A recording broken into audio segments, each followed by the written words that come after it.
안녕하세요, 검은거인입니다. 닌자에 등록된 빌드 중 하나를 골라 직접 세팅해보고 느낀 장단점을 리뷰해보는 닌자 빌드 리뷰 시작하겠습니다.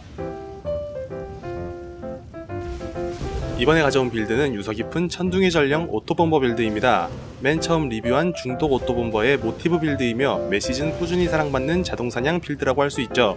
태풍의 비밀 반지를 이용해 천둥의 전령의 태풍을 지속적으로 사용할 수 있는 이 빌드는 3.17 강정리그에 새로 등장한 절멸의 빛을 이용해 더 높은 수준의 딜 스케일링이 가능하게 되어 딜 천장은 낮지만 적은 커런시로 큰 효과를 보기 좋은 국밥 같은 빌드라는 인식이 강했습니다.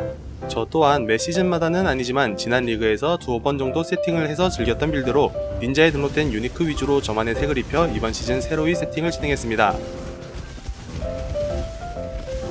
닌자에는 크게 두 가지의 세팅이 존재했습니다. 비치명타 빌드와 치명타 빌드로 이번 시즌 부적을 이용해 베이스 치명타를 한층 끌어올려 100%에 가까운 치명타 확률을 가지는 것이 가능했습니다. 하지만 언제나 그랬듯 좀 더 우세한 빌드를 기반으로 세팅을 진행하기에 원조격인 비치명타 빌드로 세팅을 했습니다. 가장 기본이 되는 절멸의 빛, 태풍의 비밀, 태풍의 목소리, 임펄사의 상심 4개의 유니크는 가성비라고 해도 좋을 만큼 저렴한 가격대를 형성하고 있었습니다. 다만 태풍의 목소리의 가격은 지난 리그보다 높게 형성이 되어 있었으며 비치명타 번개 빌드의 인기가 한층 올라갔다는 느낌을 많이 받았습니다.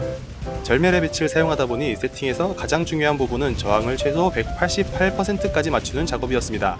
투구, 장갑, 신발, 허리띠에서 최대한의 저항을 끌어오는 것으로도 부족하여 장대한 파장 3개를 모두 저항으로 가져오는 것으로 간신히 190%를 넘길 수 있었던 이번 세팅에서는 카오스 저항을 챙길수록 더욱 난이도가 올라갔습니다. 또한 임펄사의 착용 제한인 100이 넘는 민첩을 맞추는 작업은 패시브 노드에서 전혀 얻을 수 없었기 때문에 장비의 저항 한 줄을 포기하고 민첩을 넣어야 하며 스킬군 주얼, 레어 주얼에서 민첩을 꽤 많이 챙겨야만 원활한 세팅이 가능했습니다.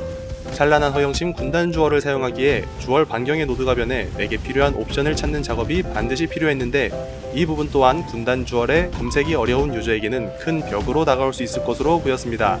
이번 리그의 가장 큰 변경점인 부적의 세팅에서는 빌드의 색을 결정하는 중요한 부분이었습니다.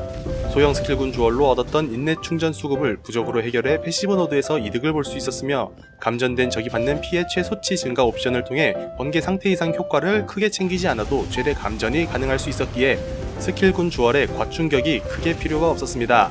또한 태풍의 비밀 반지의 반사 데미지를 흡수로 해결하는 메커니즘에서 흡수의 퍼센트가 즉시 적용 옵션을 활용한다면 한층 높은 흡수량을 통해 빌드를 조금이나마 더 안정적으로 가져갈 수 있었습니다. 오토본버의 최대 장점은 역시 손이 편한 매핑에 있습니다. 적에게 한 번에 감전만 걸어둔다면 목팩이 지속되는 동안 그저 앞으로 이동하는 것으로도 사냥이 가능하며 임펄사의 시폭 효과로 인한 빠른 클리어링은 역시는 역시다라는 느낌을 많이 받았습니다. 엘리멘탈리스트의 전직 노드로 원소 반사의 면역이며 물약 의존도가 높지 않아 귀찮은 맵모드는 있을지언정 거르는 맵모드는 없는 것도 무지성 매핑에 한층 힘을 실어주는 중요한 부분이었죠. 하지만 오라를 사용할 수 없는 빌드답게 몸이 너무 약해 쉽게 죽는 모습을 볼 수 있었으며 아무리 세팅해도 딜 천장이 낮아 강한 몬스터를 상대하기 힘든 상황이 자주 연출되었습니다. 특히 이번 시즌은 높은 고난 스택을 이용한 파밍이 주를 이루는데 고난 스택을 쌓을수록 매핑에서 만나는 레어 몬스터에게도 힘들어하는 모습을 자주 볼 수 있었으며 야수, 에센스와 같이 특별히 강한 몹이 나오는 컨텐츠에서 고난이 들어갈 경우 잡는 것을 포기하고 지나갈 때가 있을 만큼 아쉬운 딜량이 보였습니다. 매핑 3에서 5점, 보스 1.5점, 세팅 난이도 2점, 빌드 코스트 1.5점입니다.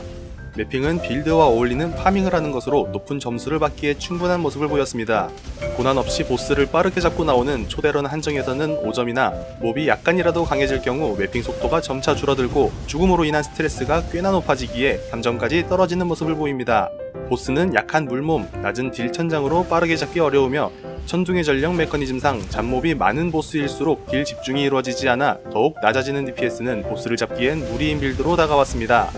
세팅은 레어 장비에서도 그저 생명력과 저항을 챙기면 될 만큼 특별한 옵션을 요구하지 않았으며 유니크 장비의 편차도 심하지 않았지만 민첩을 맞추는 부분에서는 약간의 노력이 필요했습니다. 약 100디바인이 안되는 수준으로도 무리없이 세팅이 가능할 만큼 적당한 가성비를 자랑합니다. 자본의 여유를 두고 전창조를 활용한다면 흡수와 시너지가 좋아 높은 효율을 기대할 수 있겠으나 전창조 하나로 이 빌드를 만들 수 있을 만큼 가격 차이가 나기 때문에 여러모로 아쉬운 부분이라 할 수 있겠습니다. 궁금하신 빌드가 있으시다면 댓글로 남겨주세요. 능력이 되는 만큼 세팅해서 리뷰해보도록 하겠습니다. 시청해주셔서 감사합니다. 검은거인이었습니다.